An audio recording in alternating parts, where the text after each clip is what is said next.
बहुत समय पहले एक छोटे से पहाड़ी गांव में रोहित नाम का एक युवक रहता था। वह अपनी चाची के साथ रहता था, जो उसे बचपन से पाल रही थी। रोहित के माता पिता का एक रहस्यमय तरीके से निधन हो गया था और उस घटना का कारण कभी पता नहीं चल सका। रोहित अक्सर सोचता था कि उसके माता पिता के साथ क्या हुआ होगा। एक दिन जब रोहित पास के पुराने खंडहरों में घूम रहा था, तो उसकी नजर एक चमकती हुई वस्तु पर पड़ी। वह पास गया और देखा कि वहाँ एक प्राचीन दर्पण रखा हुआ था। जैसे ही उसने दर्पण को छुआ, एक गहरी और रहस्यमयी आवाज आई, तुम्हारे सवालों का जवाब इस दर्पण में छिपा है, लेकिन क्या तुम सच्चाई का सामना करने के लिए तैयार हो? दर्पण का पहला रहस्य। रोहित दर्पण को घर ले आया और उसे अपने कमरे में रखा।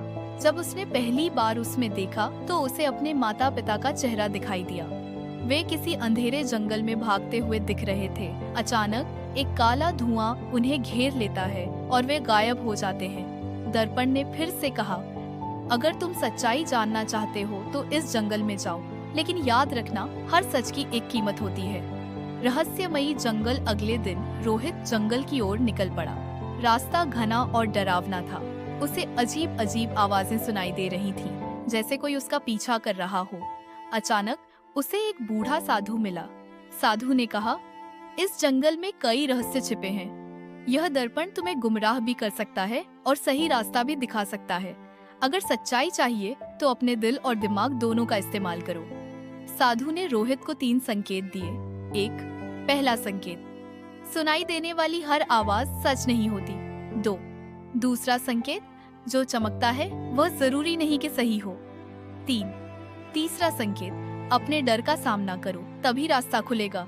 पहेली और डर। जंगल के अंदर रोहित को एक पत्थर का दरवाजा मिला।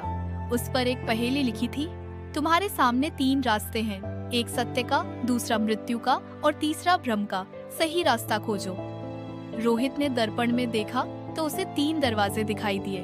पहला दरवाजा सुनहरे रंग का था, दूसरा अंधेरे में डूबा हुआ था और तीसरा खूबसूरत फूलों से सजा था।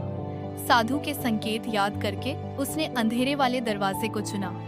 अंदर जाने पर उसे ठंड और डर का सामना करना पड़ा, लेकिन वह आगे बढ़ता गया।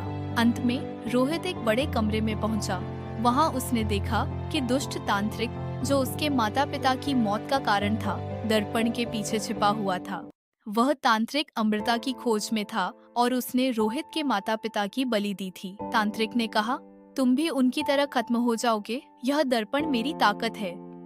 रोहित ने अपनी बुद्धिमानी से तांत्रिक को हराने के लिए दर्पण का उपयोग किया।